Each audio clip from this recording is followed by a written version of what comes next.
Yeah, so not long after we kind of launched the idea of Restoration 2.0, it wasn't long before between Andy and myself, his contacts more than mine in this space, this residential kind of the small to medium size restoration companies, started to gain some traction. The conversations that we were trying to focus on um, were were something that a lot of people resonated with,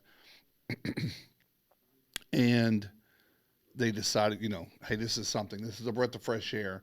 A couple of them were already rebel types. A couple of them just said, hey, listen, I'm having that problem, and we've never really talked about it openly. I thought it was just me, which continues to be the real theme of the whole rebel movement. It was something that created alignment with people who did not necessarily know that this was systemic and that some of the things that were going on, specifically, as I'm talking about the things around influence from third parties, whether the insurance, TPAs, or whatever. That was only part of what the rebels were about.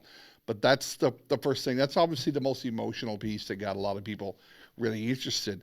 But what we really wanted to talk about was the education, just the fact knowing it's out there. It's even a book I've got back here, Delayed Not Offend. Just started talking about that book, that this was all planned. It's not you. It's not you're doing anything wrong, because that's what everybody thought was doing something wrong.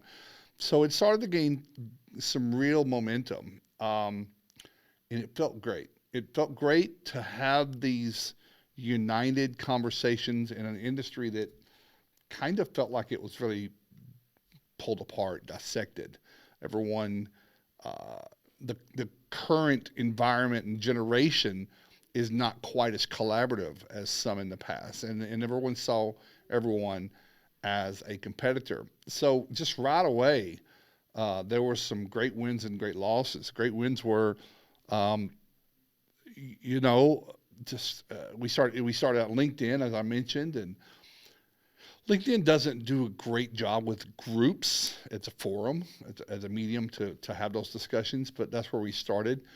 And we started to bring a lot of people into a group that we made there called Restoration 2.0. It still exists. I think there's 40 members, 35 or something like that. And it was really good. It was really collaborative.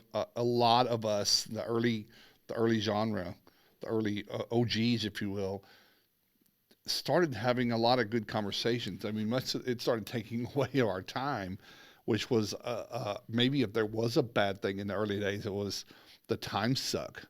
But it was one of those things where it's so fresh, so new, and it felt great that it was okay to be spending this time because we were resolving some issues and we were formulating what was going to become.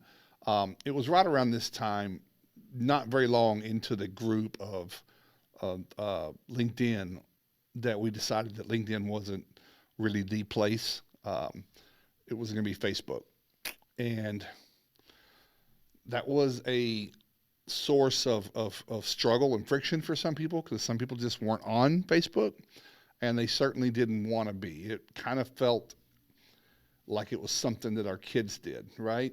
But I think now it's the old people's Facebook is what the older people do. But we did. We decided to go ahead and put it over on Facebook because there were a lot of groups already on Facebook, restoration oriented, but none of them were talking about this. We were picking at scabs, I like to call them, that had not been touched and had grown big and sore and were growing into the skin, if I'm using metaphors. Um,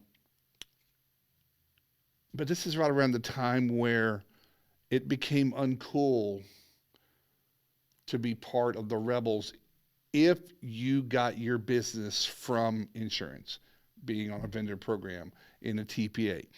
In some cases, even franchises that have a huge relationship with that.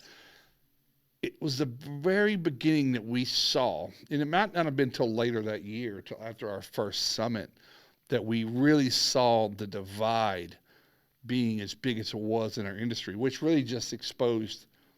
an even bigger reason to form the rebel movement, to collaborate more, to have conversations, because education begots communication, right?